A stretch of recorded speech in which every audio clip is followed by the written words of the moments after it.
Vamos a hacer una lectura. No nos vamos a detener mucho, es algo que ya revisamos, pero que nos da la oportunidad de adentrar contextualmente en el punto donde queremos llegar. Desde el versículo 6, Apocalipsis capítulo 14. Amén. Amén.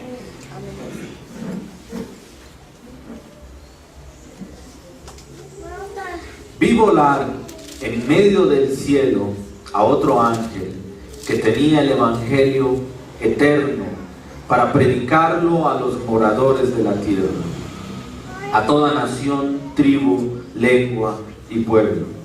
Sabemos nosotros que aún en medio del proceso terrible de juicio, de muerte, Dios sigue siendo ¿qué?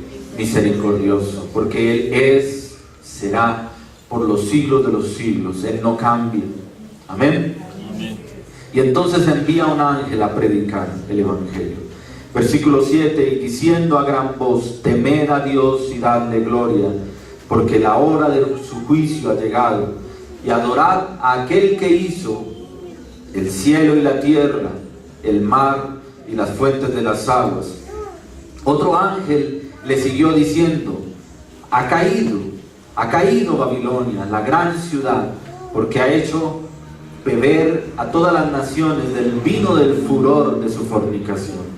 Y el tercer ángel lo siguió diciendo a gran voz: si alguno adora a la bestia y a su imagen y recibe la marca en su frente o en su mano, él también beberá del vino de la ira de Dios, que ha sido puro en el cáliz de su ira, y será atormentado con fuego y azufre delante de los santos ángeles y del Cordero.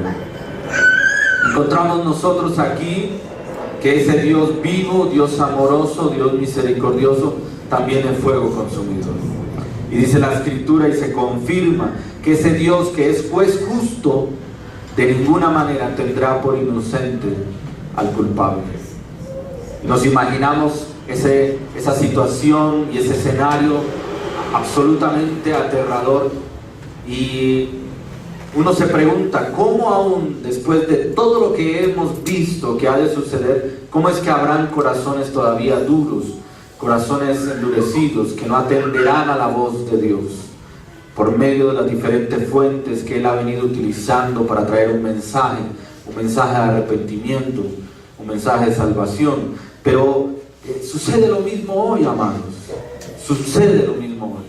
Dios habla y ha venido hablando y seguirá hablando de muchas formas y de muchas maneras, pero desafortunadamente hay muchos que no doblegan su cerviz para venir a los pies de Cristo, y eso nos causa un gran sentimiento de tristeza, pero también implica en cada uno de nosotros una voz, un llamado al compromiso, de compartir, de no cesar de predicar el evangelio.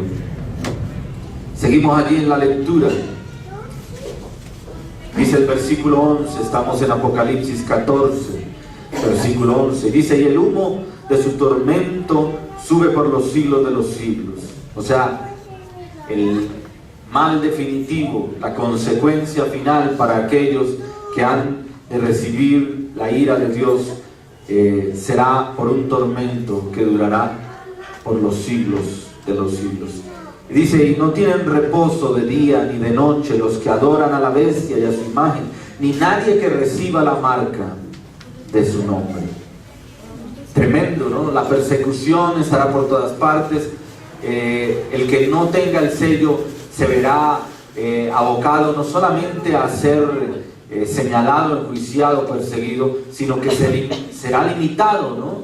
En poder incluso comprar, vender, en poder adquirir vivienda, protección, etc. Aquí está la paciencia de los santos, los que guardan los mandamientos de Dios, y la fe de ¿quién? De Jesús. Habrá que tener mucha paciencia, ¿no? En todo ese tiempo, para poder aguardar el tiempo del llamado, porque será un llamado de vida, ¿no? A pesar de la muerte, porque solo a razón de la muerte obtendrán vida. Y algo que resulta contradictorio, pero es que solamente a través de la muerte obtendrán vida para salvación. Versículo 13: y oí una voz que desde el cielo me decía: escribe, bienaventurados de aquí en adelante los muertos que mueren en el Señor. Tremendo eso, ¿no? Tremendo. Bienaventurados los muertos que mueren en el Señor. Sí, dice el Espíritu, descansarán de sus trabajos, porque sus obras con ellos siguen. Versículo 14: miré y he aquí una nube blanca, y sobre la nube uno sentado semejante al Hijo del Hombre, que tenía en la cabeza una corona de oro y en la mano una hoz aguda. La hoz, ¿qué es? Una herramienta para cegar. Para cegar, ¿no? Dice, es una herramienta de trabajo que tenía una forma El sorgo, el trigo. semicircular, ¿no? Con el que un mango de madera, los primeros un mango de madera, el cuerpo metálico muy afilado con el que se segaba, ¿no? Se segaba. Entonces aquí nos está hablando de un prototipo, símbolo de ¿qué? De juicio. ¿Quién tiene eso? El mismo Señor. El mismo Señor Jesús. Y dice versículo 15, amén. Y del templo salió otro ángel clamando a gran voz al que estaba sentado sobre la nube, y dice: mete tu hoz y ciega, porque la hora de cegar ha llegado, pues la mies de la tierra está ¿qué? El juicio está en plenitud, ¿no? El Señor Jesús ya ha traído juicio sobre toda la tierra. Y dice: y el que estaba sentado sobre la nube metió su hoz en la tierra, y la tierra fue cegada. Y salió otro ángel del templo que estaba en el cielo, teniendo también una hoz aguda, y salió del altar otro ángel que tenía poder sobre el fuego, y llamó a gran voz al que tenía la hoz aguda, diciendo: mete tu hoz aguda y vendimia los racimos de la tierra, porque sus uvas están maduras. O sea, el tiempo es una manera de decir que el tiempo está hecho, ¿no? Ya el tiempo de la siega está listo, no hay nada más que hacer, hay que hacer el corte, ¿no? La siega. Versículo 19: y el ángel arrojó su hoz en la tierra y vendimió la viña de la tierra, y echó las uvas en el gran lagar de la ira de Dios, y fue pisado el lagar fuera de la ciudad, y el lagar salió ¿qué?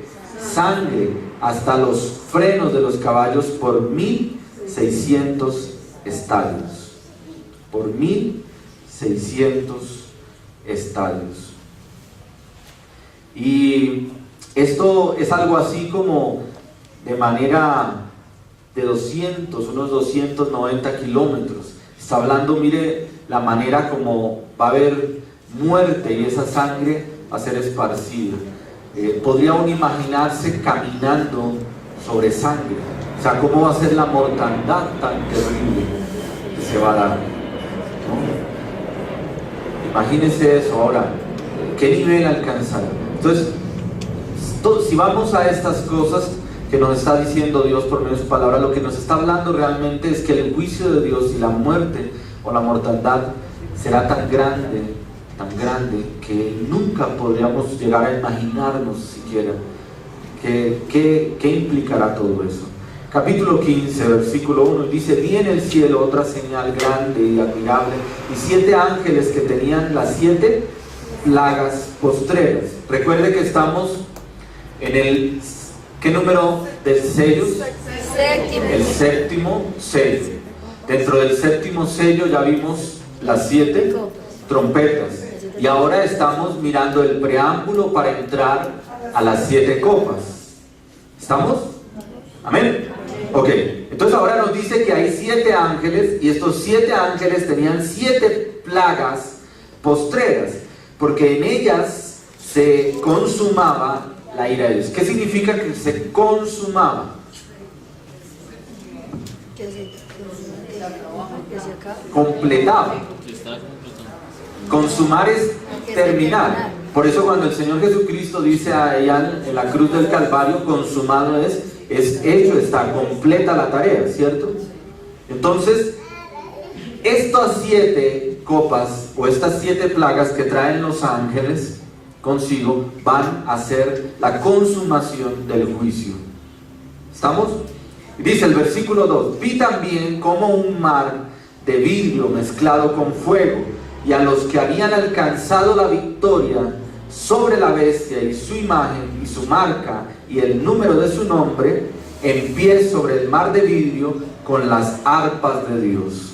Encontramos allí todos los que han sido ¿qué? Muertos, sacrificados, que no han cedido a la presión, que no se han dejado sellar y que han dado sus vidas, y ahora están sobre un mar de vidrio, de paz, en calma, ¿no? De eso nos habla, es tranquilidad, y ahora están tocando, están hablando, están alabando a Dios.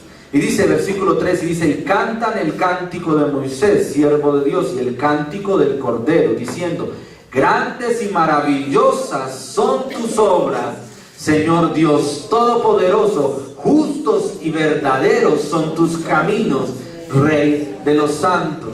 ¿Cuántos alabamos a Dios? Porque aún en medio de ese escenario de muerte, podemos ver nosotros allí cómo se alaba a Dios, cómo se exalta a nuestro Dios con grandeza. Versículo 4, estamos en el capítulo 15 de Apocalipsis, y dice: ¿quién no te temerá, oh Señor, y glorificará tu nombre? Pues solo tú eres santo, por lo cual todas las naciones vendrán y te adorarán, porque tus juicios se han manifestado. Gloria al Señor. Versículo 5 dice: después de estas cosas miré, y aquí que fue abierto en el cielo, el templo del tabernáculo del testimonio. Y del templo salieron los 7 ángeles que tenían ¿qué?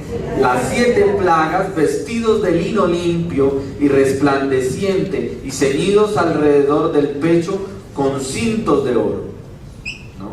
Y dice: y uno de los 4 seres vivientes, ¿de cuáles 4 seres vivientes nos habla? Recuerden Apocalipsis capítulo 5, ¿no? Nos habla de los 4 seres vivientes, nos habla de los ángeles alrededor, nos habla de los 24 ancianos, ¿no? Uno de esos 4, dice, seres vivientes, dio a los 7 ángeles, ¿qué? ¿Qué les dio? 7 copas de oro. 7 copas de oro llenas de ¿qué? Tremendo, ¿no? Llenos de la ira de Dios.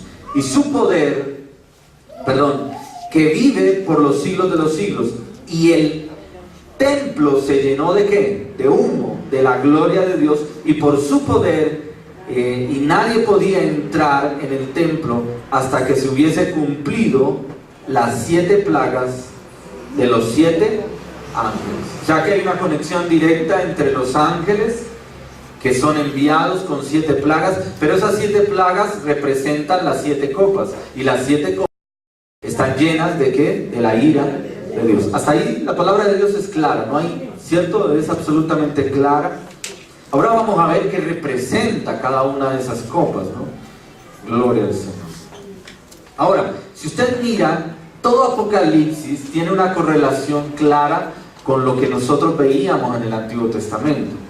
Aquí vamos a hablar de plagas, como se sucedió en el tiempo de Egipto, ¿no? También nos está hablando del tabernáculo, nos está hablando, está evocando, porque el Antiguo Testamento es simplemente una semejanza a lo que ha de acontecer o lo que está aconteciendo luego del Nuevo Testamento, ¿cierto? Hay un prototipo de Jesucristo en el Antiguo Testamento, a razón de Moisés, a razón de José, ¿cierto? Podemos ver nosotros a Jesucristo representado de manera funcional en la vida de cada uno de ellos y de sus obras. Así es. Amén. Y todo lo que se hizo en el Antiguo Testamento fue simplemente la preparación para la venida del Mesías. Y ya dijimos, Jesucristo vino en primera vez en humildad, ¿cierto? En sacrificio, pero en segunda vez viene como Rey de Reyes, como juez de las naciones de la tierra. Gloria al Señor. Y ahí estamos. Bien.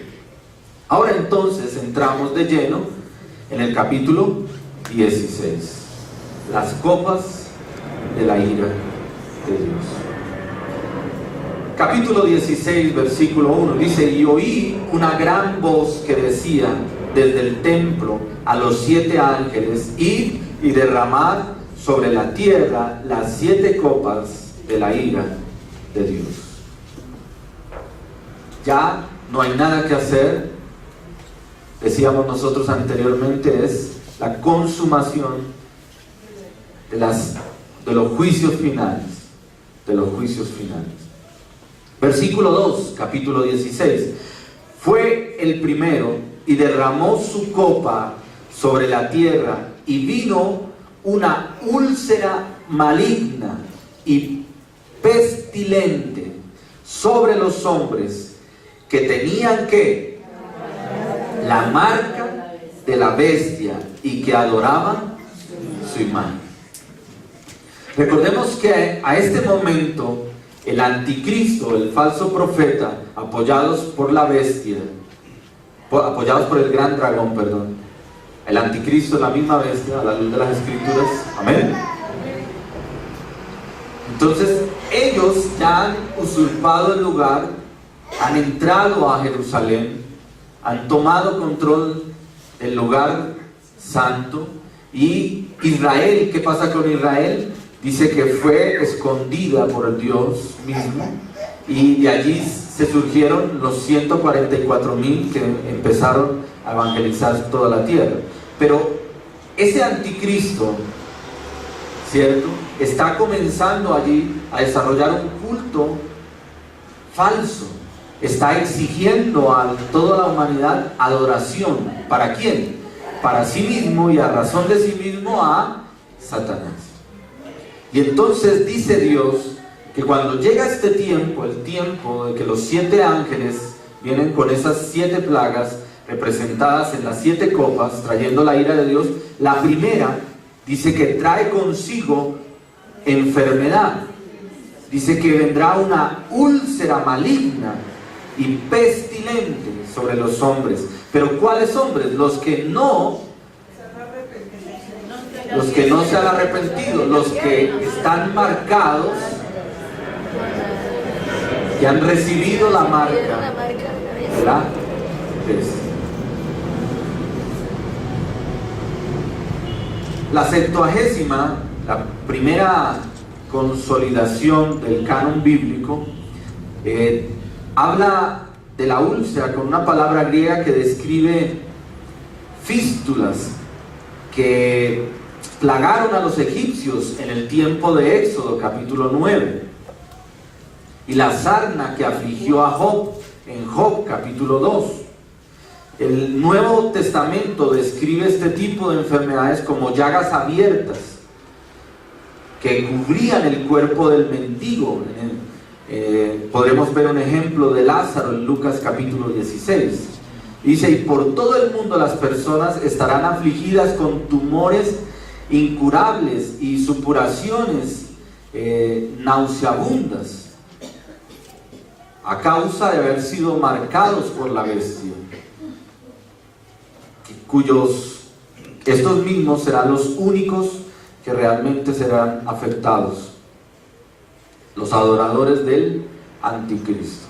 Tremenda situación, ¿no? Como un juicio más, de una manera terrible. Ahora, versículo 3 dice: el segundo ángel derramó su copa sobre el mar, y este se convirtió ¿en qué? En sangre, como de muerto. Y dice: y murió todo ser vivo que había en el mar. Murió todo ser vivo que había en el mar. Esto nos recuerda el juicio de la segunda trompeta, ¿se acuerdan? Cuando todos los seres vivientes, de alguna manera en el mar, sufrieron mortandad. Y también nos recuerda la primera plaga contra Egipto, en Éxodo capítulo 7, ¿no? Sin embargo, esta plaga será mucho más extensa. El agua de los océanos del mundo se volverá espesa y oscura. coagulada como la sangre de un cadáver. La muerte y la descomposición de miles de millones de criaturas marinas solo añadirá a la miseria, se añadirá a la miseria de este juicio y de la humanidad. Imagínense si los mares están absolutamente contaminados de muerte. La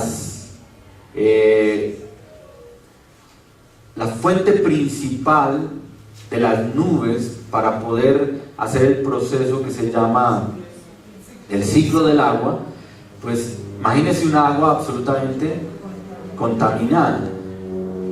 Terrible, o sea, si nosotros miramos esta circunstancia, esta situación, pues se comienza a ver un fenómeno absolutamente aterrador, ¿no? Será, me imagino, yo no soy químico, pero me imagino que el tiempo de condensación luego para evaporación de las aguas tendrá un cambio drástico, o sea, habrá un fenómeno ahí a tal punto que podríamos atrevernos a decir que no habrá, porque si el agua estará absolutamente allí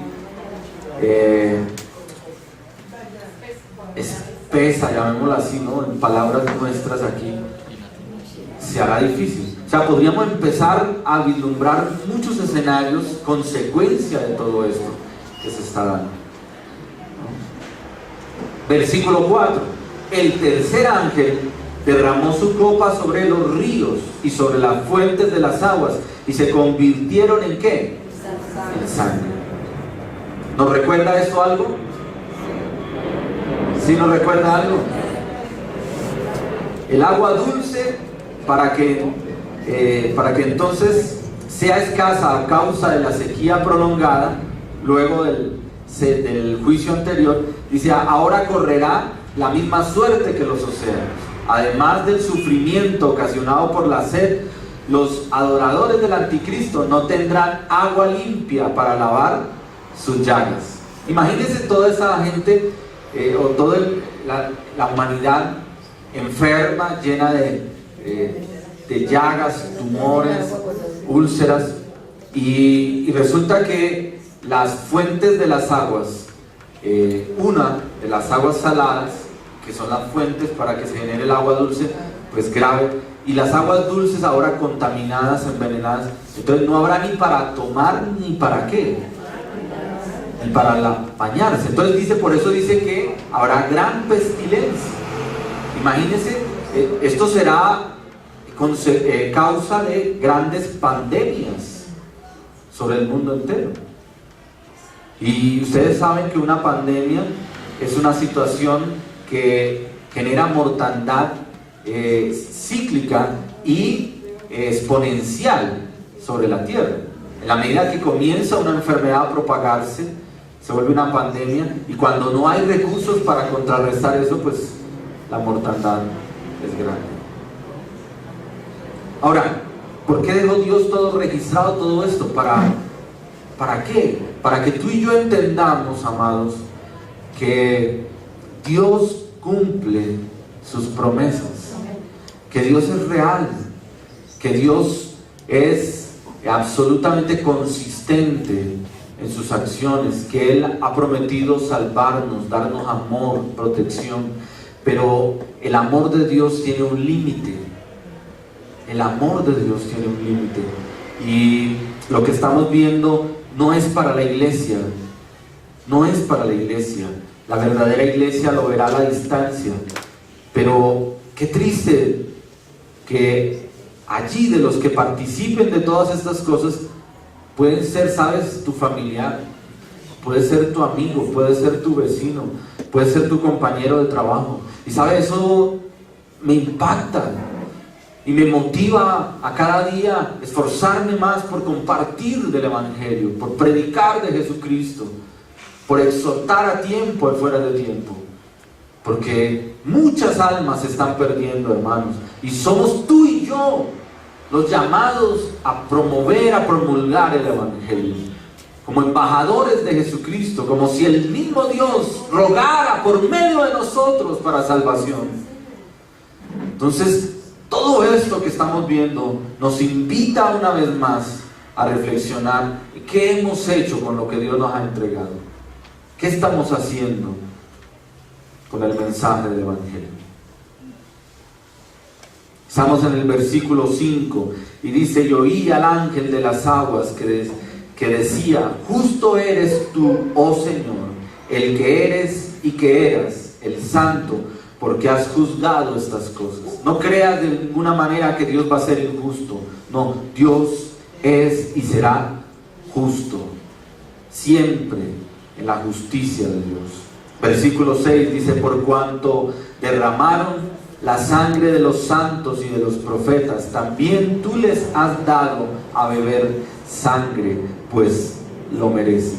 ¿Y usted no le parece tremendo encontrar estas palabras consignadas en la Biblia, en la palabra de Dios? Diciendo que muchos morirán y sufrirán gran dolor y tendrán una muerte horrible, y será porque se lo merecen.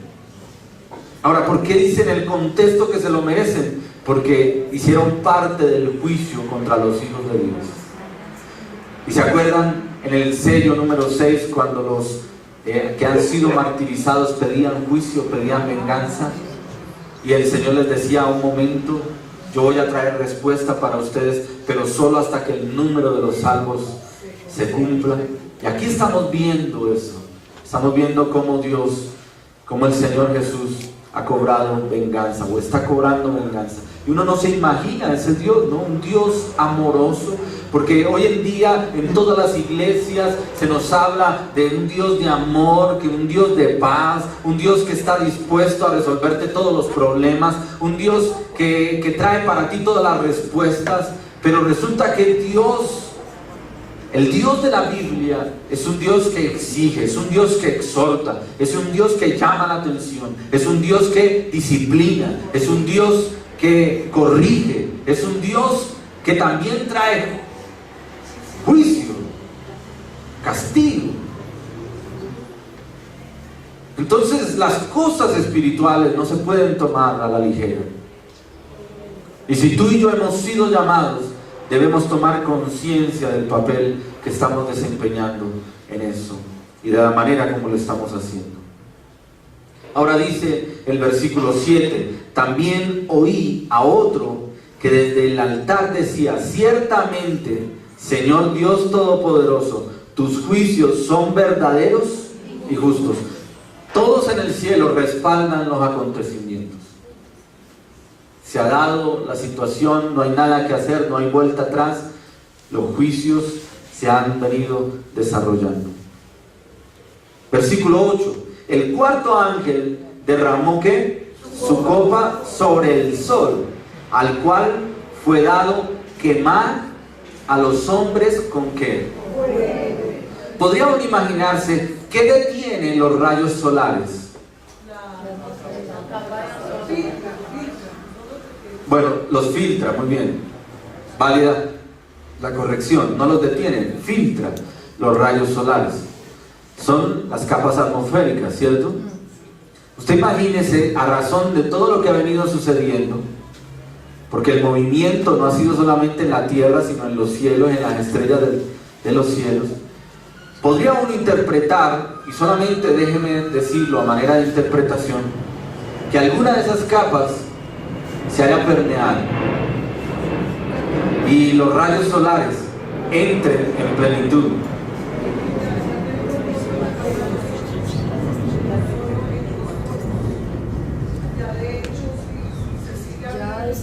Los mismos científicos han determinado cómo los diferentes contaminantes atmosféricos han afectado la atmósfera, y por eso se habla de la capa de ozono, y por eso es que las temperaturas en muchos sitios han venido cambiando y los rayos solares cada vez son más dañinos, ¿no? Imaginen, todo eso pues nos confirma que lo que la palabra de Dios está diciendo es verdad, es veraz. Amén. Gloria al Señor. Hace poco, ¿no?, están hablando del cambio climático y hubo una reunión en Francia al respecto, ¿no? ¿Qué hacemos? La humanidad se está preguntando, bueno, ¿y qué hacemos? Porque mire, se nos está acabando el planeta en el que vivimos. Y muchos largometrajes han hablado de que el ser humano planifica o visora un mundo fuera de este mundo, ¿cierto? Una ciudadanía no en este mundo. Y los únicos que tenemos una ciudadanía que no es de este mundo somos nosotros, hermanos. Gloria a Dios. Amén. Gloria a Dios. Tenemos una ciudadanía celestial. Amén, así es. Gloria al Señor. Y hoy honramos a los que han sido mártires en la fe. Hebreos 11 dice que ellos murieron esperando lo prometido, pero porque confiaban en una ciudadanía mejor. Gloria al Señor. Qué palabra, la palabra de Dios es hermosa. Aleluya. Gloria al Señor. Estamos en el versículo número 8, ¿no? Gloria al Señor. El 9 dice: y los hombres se quemaron con el gran calor y blasfemaron el nombre de Dios, que tiene poder sobre estas plagas, y no se arrepintieron para darle gloria. ¿Qué puede llevar a una persona a ser tan obstinada? Sabemos en ese momento que el Espíritu de Dios ya no estará para redarguir al ser humano de pecado, de justicia y de juicio. Porque allá no habrán, a esta altura ya no habrán cristianos. Porque la verdadera iglesia estuvo en el rapto. Y los que se fueron arrepintiendo fueron muertos y fueron a su vez yendo salvos. Y ya se completó el número de los que habían de ser salvos. Y entonces ahora, ¿qué pasa con todos estos? Tendrán una ceguera espiritual terrible. Si están marcados, será porque adoran ¿a quién? A la bestia. Y si están marcados y adoran a la bestia, recibirán juicio. Recibirán juicio. Tremendo eso. Versículo 10. El quinto ángel derramó su copa sobre el trono de la bestia, y su reino se cubrió ¿de qué? Y mordían de dolor sus lenguas. Ahora viene un juicio ¿contra quién? Sobre la bestia. ¿Quién es la bestia? ¿Quién es la bestia? No, el anticristo. Y lo repetimos cada vez y se lo recuerdo. El gran dragón, Satanás. La bestia, el anticristo. El falso profeta, el falso profeta. ¿Sí es o no? Ok. Entonces dice que el quinto ángel derramó su copa sobre la bestia, el trono de la bestia. Esto se refiere al trono literal del anticristo o a su ciudad capital, pero se extiende a todo su dominio, donde sea que comiencen las tinieblas. Estas llegan a cubrir todo el reino del anticristo. Y dice que se cubrió en tinieblas, ¿no? Las tinieblas que cubren la tierra se asocian en otros pasajes con el juicio de Dios. Y dice, mordían de dolor sus lenguas. Un intento inútil de aliviar el dolor de sus úlceras, sequía y calor abrasador. Gloria al Señor. Ahora el versículo 11 nos dice que blasfemaron contra el Dios del cielo por sus dolores y sus úlceras, y no se arrepintieron de sus obras. Triste, pero así es. Versículo 12. El sexto ángel derramó su copa sobre el gran río Éufrates, y el agua de este se secó, para que estuviesen preparado el camino a los reyes del oriente. Y aquí empieza algo absolutamente dramático. El río Éufrates es un símbolo de separación del oriente del occidente. Significa eso que al secarse el río se abre la oportunidad, se abren las fronteras. ¿Para qué? Para que varios reyes, como los cataloga la Escritura, se confabulen. Y se van a confabular para venir en contra de quién. ¿Ustedes de quién se imaginan? Allá. No me adelanto. Si usted quiere saber más de eso, continúen conmigo en la lectura. Gloria al Señor. Entonces, estamos en el versículo número ¿qué? 12. El Éufrates es llamado el gran río o el río grande. Amén. Así es llamado 5 veces en la Biblia. Recorre unos 2.900 kilómetros desde su origen, en las cuestas del monte Ararat, hasta el Golfo Pérsico. Constituye el borde oriental de la tierra que Dios prometió a Israel. Su caudal ya estará reducido en gran medida por la sequía prolongada y por el calor intensificado, pero Dios lo secará del todo por intervención sobrenatural para abrir paso a la confederación oriental que llegará a Palestina. Isaías capítulo 11. Los reyes del oriente, de forma providencial, Dios trae a estos reyes y sus ejércitos con el fin de destruirlos en la gran batalla del Armagedón. La razón de ellos para acudir puede ser rebelarse en contra del mismo anticristo, cuyo fracaso absoluto en aliviar el sufrimiento del mundo arrasará sin duda con su popularidad. También es posible que sea un acto final del mismo anticristo, desesperado por destruir a Israel, quizás en venganza por las plagas enviadas por Dios. Debido a que el sol habrá derretido los cascos del hielo del Ararat, todo el valle del Éufrates estará inundado, y por eso se requerirá un milagro de Dios para que la tierra se seque y los ejércitos del oriente puedan llegar a su destino en Armagedón. Acabo de leer comentarios John MacArthur a través de la Biblia de estudio John MacArthur. Entonces encontramos allí un escenario, se comienza a desarrollar una estrategia. Hay dos opciones, hay muchas especulaciones frente a esto. John MacArthur la resume en dos y dice: una puede ser que el mismo anticristo esté generando una confederación de naciones para venir en contra de ¿quién? De Israel, como una reacción ¿a qué? A los mismos juicios que Dios ha enviado, ¿no? Para ir en contra de Dios. O dos, muchas de las confederaciones, de las naciones se confederarán para venirse en contra del mismo anticristo y en contra de Israel a causa de su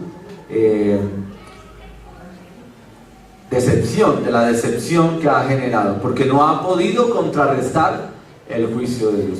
Existen esos dos escenarios. Esto solamente es especulativo.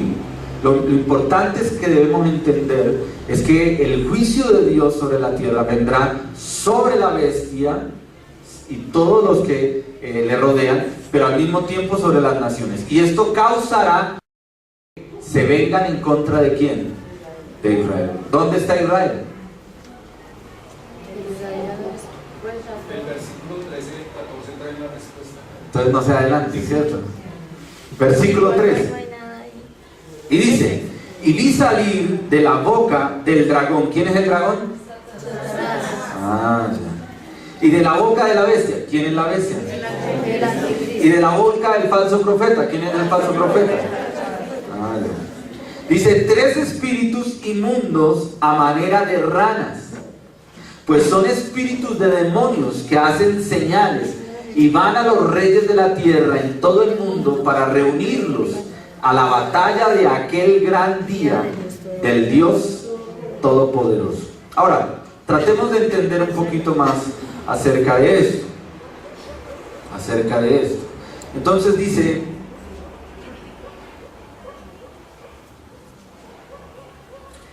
a manera de ranas. Esta es una figura rescatada del Antiguo Testamento en función del juicio al pueblo egipcio, ¿no? En función del juicio al pueblo egipcio. Es una figura que recalca la vileza de las mismas ranas. Eran animales inmundos, según los reyes del Antiguo Testamento y según las leyes alimenticias para el pueblo de Israel en el Antiguo Testamento. Eran animales catalogados como animales inmundos. La mitología persa, las ranas eran vistas como criaturas que inducían plagas, es decir, promotores de otras enfermedades y plagas. Los demonios se describen pues como seres resbalosos, de sangre fría y aborrecibles. Ahora, nada con las películas de Hollywood o de ciencia ficción. Está aquí hablando desde una literalidad a la luz de las escrituras, pero también simbología en relación a las características que Dios mismo ha venido trayendo con los juicios. Entonces, es una plaga, ¿no? Es una plaga. Estos tres espíritus que han sido espíritus de demonios que han sido enviados por el dragón, por la bestia y por el falso profeta para reunir reyes, no son más que una plaga destructora. Y se reúnen alguna plaga chismosa, para reunirse en la batalla del gran Dios Todopoderoso. Estamos en el versículo 15.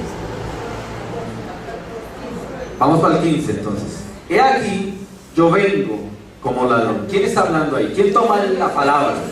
Jesucristo. El Señor Jesucristo dice: he aquí, yo vengo como ladrón. Bienaventurado el que vela y guarda sus ropas, para que no ande ¿qué? Desnudo, y vean su vergüenza. ¿Está hablando de qué? Está hablando de manera espiritual. Está hablando de una vestidura espiritual. Debemos estar ¿qué? Preparados. ¿Cuántos decimos amén? Amén, gloria a Dios. Debemos estar preparados. El Señor vuelve y recalca y dice: aquí yo vengo como ladrón en la noche. Significa cuando menos se espera.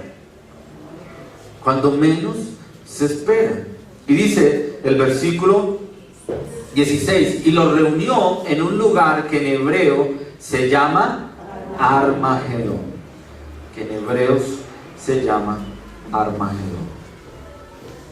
Estamos en el versículo 16. El nombre hebreo del monte Megido, ubicado a unos 96 kilómetros al norte de Jerusalén, se llama o se denomina Armagedón. La batalla que allí se librará en las planicies adyacentes es la misma donde Barak obtuvo la victoria sobre los cananeos, así como Gedeón sobre los madianitas, o Napoleón que dijo que este valle era el campo de la batalla más grande que había visto en su vida. Pero la batalla de Armagedón no estará limitada a las planicies del Megido, sino que abarcará todo el territorio de Palestina. ¿Por qué lo decimos? Porque la misma escritura nos lo revela. Entonces, se está desarrollando todo el preámbulo. ¿Para qué? Para llegar a la gran batalla del Armagedón. Porque en el momento, por eso es que decimos y decíamos todos, y nos habían venido enseñando de tiempo atrás, poner los ojos en quién, en Jerusalén, poner los ojos en Israel, porque cuando vengan contra Israel, nos decían, ¿no? Pero nótese que cuando ya vengan contra Israel ya es tarde, porque ya estaremos en el tiempo de ¿qué? De la tribulación, ¿no? En el tiempo de la tribulación vienen contra Israel, usurpan al final de los 3 años y medio, primeros 3 años y medio vienen contra Israel, usurpan el templo. Israel es escondida en el desierto por Dios, ¿cierto? Y ahora en los 3 años y medio faltantes, al final de los 3 años y medio faltantes, se reúnen las naciones, una confederación, para venir a atacar a Israel. Y ahí se da el tiempo de ¿quién? Del Armagedón. ¿Estamos? Ok. Gloria a Dios. Ahora, 17. Versículo 17.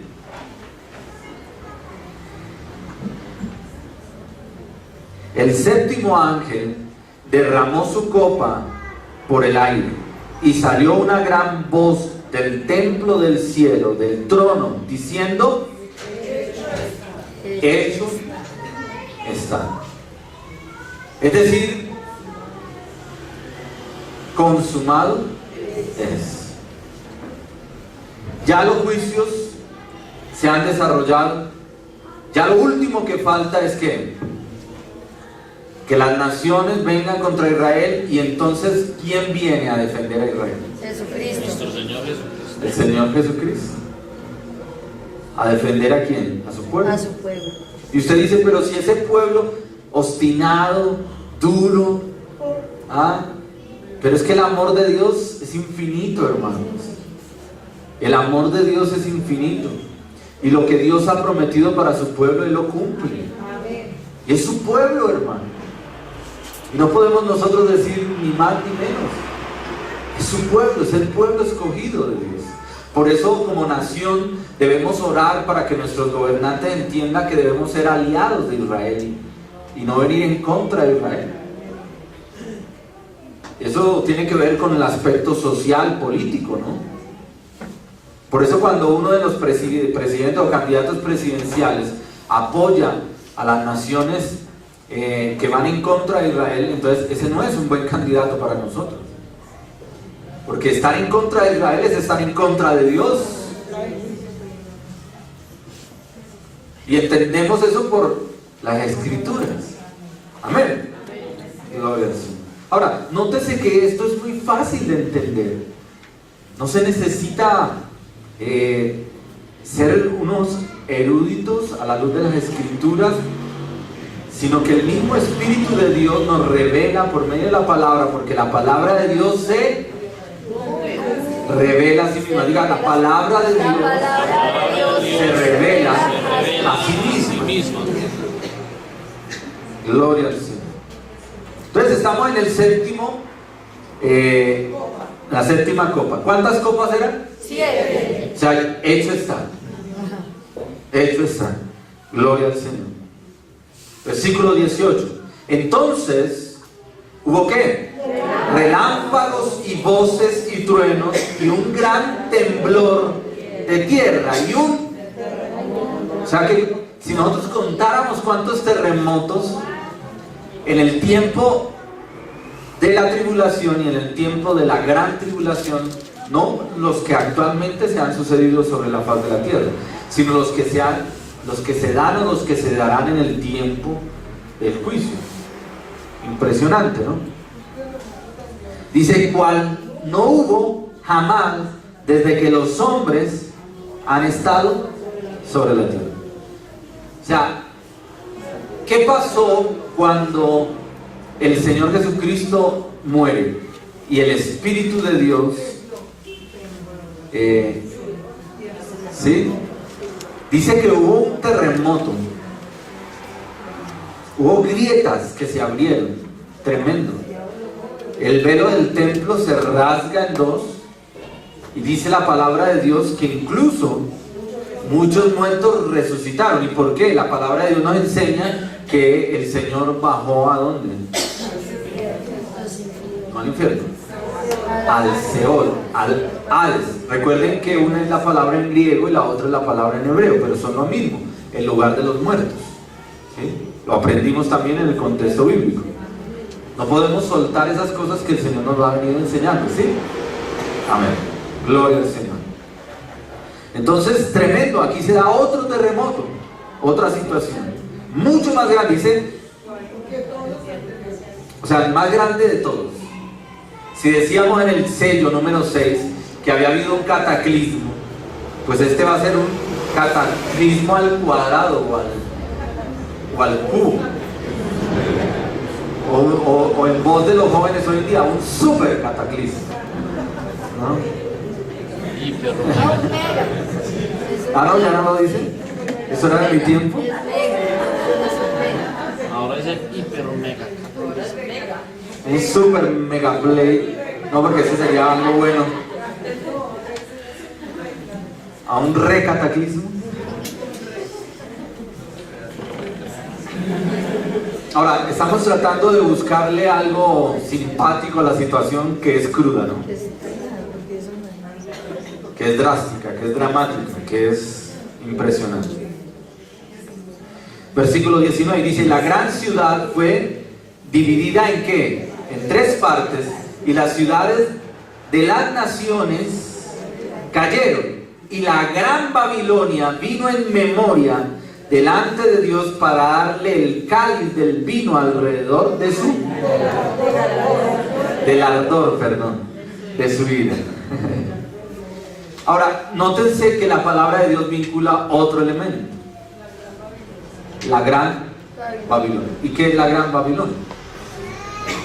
No se adelante, no lo hemos revisado, no especule. Entonces, note que hasta aquí ya entendemos por medio de las escrituras qué es el Armagedón. ¿Sí entendemos por medio de la palabra qué es el Armagedón? ¿Dónde se da? ¿Cuándo se da?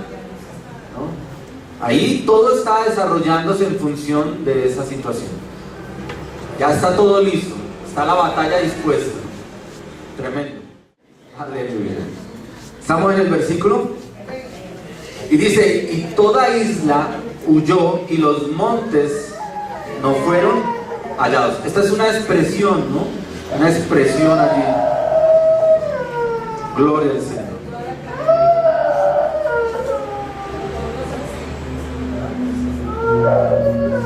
Este terremoto poderoso alterará de forma radical toda la topografía terrestre, a fin de prepararla para el reino milenario que viene a continuación. Otro elemento que se añade. 2 elementos que nos hacen falta por revisar: el juicio sobre Babilonia y el reino milenario. Gloria al Señor. Añadamos nuevo vocabulario a nuestra lista de palabras que el Señor nos ha venido regalando por medio de la Escritura. ¿Qué más sigue? 21. Y dice: y cayó del cielo sobre los hombres un enorme ¿qué? Granizo, como del peso de un talento. Y los hombres blasfemaron contra Dios por la plaga del granizo, porque su plaga fue sobremanera grande. Tratemos de entender un poco esto. ¿Cómo así como de peso de un talento? ¿No? Como del peso de un talento. No, porque dice peso. 34 kilogramos. Entonces nos quedan 10 minutos. Vamos en estos 10 minutos a abrir un nuevo escenario. Recuerden que estamos allá en la batalla del Armagedón. Todas las naciones se han reunido, hay una confederación en contra de Israel, están ya yendo en contra de Israel. Y preámbulo de eso, en el contexto de esos sucesos, hay un gran terremoto que anuncia que el Señor Jesucristo no va a dejar que su pueblo sea destruido por esas naciones. Pero nos hacía falta algo, y es que había un juicio que hacía falta. Un juicio que hacía falta ¿sobre quién? Sobre Babilonia. Ahora, ¿quién es Babilonia? ¿A quién representa? Y nosotros tenemos que ver a Babilonia desde 2 aspectos. Uno, a nivel espiritual, ¿cierto? Babilonia representando a la nación ramera, hablando espiritualmente, o sea, la que ha entrado, la gran ramera, como la nación que se ha prostituido. Pero aquí está hablando en ese entonces de Babilonia, pero hoy, a la luz de las escrituras, de un conjunto de naciones que se han unido para adorar, hacer una adoración falsa. Recuerden que la palabra de Dios nos habla de la fornicación desde el punto de vista espiritual, es decir, aquellos que han adulterado o que han negado el nombre de Dios y que han generado una adoración falsa, se les constituye a la luz de la palabra de Dios como adúlteros o como fornicarios espiritualmente. Entonces la gran Babilonia representa a ese conjunto de naciones idólatras que han confluido para generar una religión falsa, o han promovido una adoración falsa. Ahora, el otro contexto, el contexto social y político, que representaba a Babilonia y que es traída a colación en Apocalipsis de manera simbólica. Entonces vamos a descubrir esos dos escenarios y vamos a ver cómo es que Dios trae juicio sobre cada una de ellas. Recuerden, para poder interpretar bien esto, recuerden que la palabra de Dios nos hablaba en Apocalipsis de los grandes imperios que se han venido dando sobre la tierra. ¿Se acuerdan? ¿Cuál fue el primer imperio? Recuerden que Israel se divide en dos. Israel se divide en Israel y en Judea. Pero contra el primer Israel, 10 tribus son atacados por ¿quiénes? Los asirios. Entonces, primer imperio, el imperio asirio. Luego, la segunda Israel, que es Judá y Benjamín, que se unen para establecer la nación de Judá, capital en Jerusalén. Vienen contra ellos ¿quiénes? Los babilónicos, segundo imperio. ¿Listo? Luego, los babilónicos ganan guerra, o el imperio, a los asirios, pero los babilónicos ¿qué? Derrotados por ¿quiénes? Por los medo-persas. ¿Se acuerdan? Que de los persas es llamado ¿quién? Ciro. A pesar de que era un pueblo impío, Dios utilizó a Ciro con un propósito y una tarea específica. Pero el imperio medo-persa sucumbe a razón de ¿quiénes? De los griegos. De los griegos, ¿no? Todo esto hace parte de la historia, pero es absolutamente coherente ¿con quién? Con la palabra de Dios. Y entonces vienen los griegos y establecen. ¿Ustedes se acuerdan? Uno de los más prominentes, ¿quién era? Alejandro Magno. Hace poco dieron todo el recorderis de la historia. Mire, todo eso es interesante y es importante verlo. ¿Por qué? Porque es absolutamente coherente con las escrituras. Y entonces después del imperio griego viene el imperio romano. Y ahí ya llevamos 5. ¿5 o 6? 5. Asirio, babilónico, medo-persia, griego y romano. Es que el primero no lo nombramos, que era el imperio egipcio. 6. Amén. El imperio egipcio. 6. Y entonces falta el séptimo. ¿Y cuál era el séptimo? Dijimos a la luz de las escrituras en Apocalipsis.